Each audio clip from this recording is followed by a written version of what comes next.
Holding big tech accountable, Google cutting off ad revenue to right-leaning website Zero Hedge and also threatening the same for the Federalist. The company says the sites failed to meet Google's standards on offensive content. Missouri Senator Josh Hawley introducing legislation, meanwhile, that would remove immunity from big tech holding companies like Google accountable for censoring different political viewpoints. We have heard from the Department of Justice as well. Joining me right now is Texas Senator, Senate Foreign Relations and Senate Judiciary Committee member Ted Cruz. Senator, it's great to see you this morning. Thank you so much for being with me. Good morning, Maria. Always good to be with you. Your reaction to what has taken place at Google, and let me just point out that last week there were reports that Google had eliminated the image of Churchill, Winston Churchill. And then after there was a big, hype about it, why would you eliminate Churchill's image? They said, oh, it was a mistake. Now you've got this pushback on the Federalist and Zero Hedge, basically threatening to rip off their advertising revenue, Senator. No, that's exactly right. And it's worth noting the power that Google has amassed. It's unlike anything we've ever seen in history. There's never been a company that controls more information and critically more access to information. Over 90% of the searches done are done through Google. And their control of search, their control of ad revenue, has the ability to control what the American people hear, learn, understand. And in this instance, they really abused that power.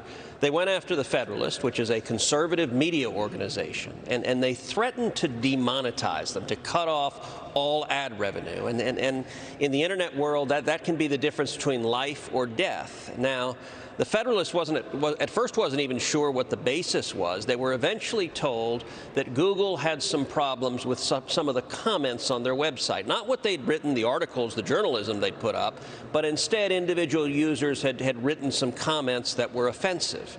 I sent a letter this week to the CEO of Google pointing out that this was blatant censorship and listing about a dozen left-wing sites, all of which have comments. Now, I don't know what the comments were that Google deemed offensive, but I guarantee you those left-wing sites have all sorts of profane and racist and objectionable comments that people have put there.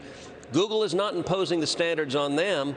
And most critically, Maria, Google's not imposing the standards on itself. Google owns YouTube, the massive video platform. And if you take just a minute and look at the YouTube comments, you see all the time offensive, racist, profane comments. And so one of the questions, I demanded production of a number of documents, a number of internal materials from Google as to why they were abusing their monopoly position. Google is a monopoly, and why they were abusing their monopoly position to try to harm a competitor of theirs and impose standards on the Federalist that they weren't imposing on their very own company, YouTube. Well, we also see that on Twitter. We also see that social media in general, these companies have become bigger and more powerful than anybody expected. You would like to see some competition in this industry, but how do you stoke competition? I mean, Google has what, 95% of the market in search, Senator? Yeah. Well, and they're getting more and more brazen. I mean, when you talk to them, the limits of their hubris seem to know no bounds. And so I, some time ago, sat down with the CEO of YouTube, who described how they had demonetized Steven Crowder, who's a conservative comedian. And she explained to me very matter-of-factly that Crowder had not done anything to violate their rules. He was completely consistent with their rules, but essentially some left-wing users complained, and so they decided simply to cut off his revenue. Now, and she basically said to me, but look, you should be happy because we haven't banned him, we haven't silenced him, we just don't let him make any money. And I asked her, I said, who the hell are you to decide who gets to speak and who doesn't? And it's only the left that's asking for you to censor. I'm not here asking for you to censor Bernie Sanders or AOC or whatever other lefty socialist you may be talking about. I think the best answer for bad speech is more speech. But big tech has an arrogance that they believe their political views are the only ones that matter, and they're going to silence anyone who disagrees. And it's a very profitable approach. And with Google in particular, I think their conduct last week, it's interesting, it really crossed a line because this conduct last week, I believe, clearly violates the antitrust laws. And the reason is they were using ad revenue. They were using money to go after a competitor of theirs with what is clearly a differential on their own wholly owned YouTube. Monopolies can't do that. Monopolies get shut down, get broken down. They face treble damages when they try to do that.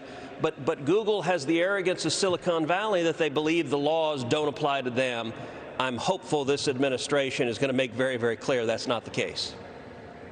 And this administration, the Justice Department, is recommending new legislation holding Facebook, Google, Twitter liable for some online content. They could get sued. Don't forget, on Twitter, there's also shadow banning. You've got many of your colleagues in the House right now suing Twitter, like Devin Nunes, for this very reason. Let me ask you this, because we're only a few months away from another presidential election, Senator. Are you worried about some of these social media companies, as you call it, arrogance, trying to cheat, trying to suppress speech going into the presidential election? Yeah, look, big tech is angry that Donald Trump got elected, and they're angry at themselves for letting him get elected. And I believe big tech is resolved. They won't let it happen again. They're going to do everything they can to try to silence any speech that they don't like. And they're brazen about it. They've discovered that they can do it without major consequences, at least to date. You know, I've chaired a whole series of hearings looking at big tech censorship. I think this is the single biggest threat to our democracy. In one of those hearings, we heard testimony from an academic named Dr. Robert Epstein, who's done the only empirical study of Google searches. He found in the last election in 2016 that Google's manipulated, misleading searches shifted upwards of 2.6 million votes to Hillary Clinton. And the interesting thing about Dr. Epstein, he's not a Republican. He's not a conservative. He is a liberal Democrat who supported and voted for Hillary Clinton, and yet he testified before my committee that he was horrified to see big tech, a handful of Silicon Valley billionaires, exercising blatant censorship and deception to try to change the results of an election. He also testified in 2020 if they do it again and lean in hard, they could move upwards of 15 million votes. This is a profound threat, and it's why I've been meeting with the administration over and over and over again, the Attorney General, the Deputy Attorney General, the President, the Chief of Staff, the White House Counsel, the Chairman of the Federal Trade Commission, all of them I've met with on this topic to say we need all of the resources of the administration focused on stopping this lawless conduct and protecting free speech in our elections, because if we don't, Silicon Valley billionaires control and decide our elections. Well, this new legislation coming out of the DOJ that they're proposing is targeting Section 230, as you know, a decades-old portion of the law that spares social media companies from being held liable for their content, their posts, photos, videos uploaded to their sites. That's because there was a thinking that they were the platform. They were the platform for lots of different ideas. But what we're seeing is they're more than just a platform. They're deciding what should be on that platform. And in many cases, it's liberal content versus conservative content. No, that's right. And I'll tell you, big tech made a change within the last few years.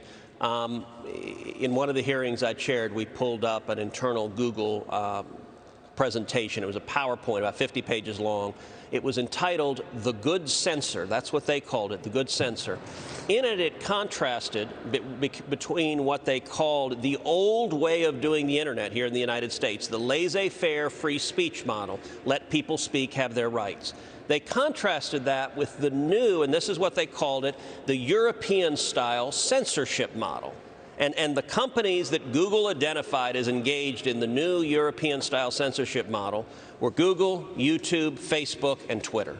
And so this is not accidental. They've made a decision to change, and they've done it because they believe they have the power, and no one will hold them to account. I think we've got a responsibility to hold them to account.